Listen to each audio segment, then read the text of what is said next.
खबर आपको देंगे। निगरां वजीर दाखिला ब्रिगेडियर रिटायर्ड हारिस नवाज ने ड्राइविंग लाइसेंस न रखने वाले शहरियों को 1 हफ्ते की मोहलत दे दी है। मोहलत खत्म होने पर कार्रवाई का हुक्म भी दिया है। मजीद जानेंगे डॉन न्यूज के नुमाइंदे मोहम्मद बिलाल खान से। बिलाल, बताइएगा निगरां वजीर दाखिला का इस सिलसिले में मजीद क्या कहना है?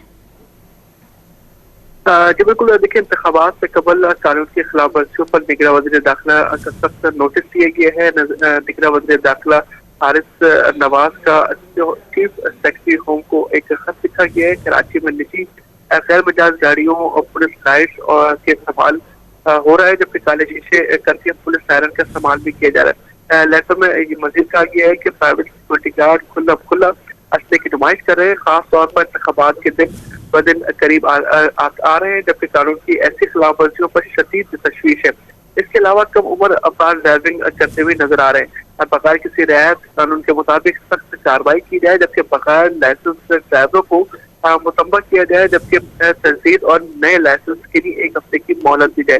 हारिस नवाज की जानिब से इस लेटर में ये भी कहा गया है कि वक्त गुजरने के बाद कोई रियायत नहीं की जाएगी, जबकि हालिया वाक़यात आंख खोलने के लिए काफी है।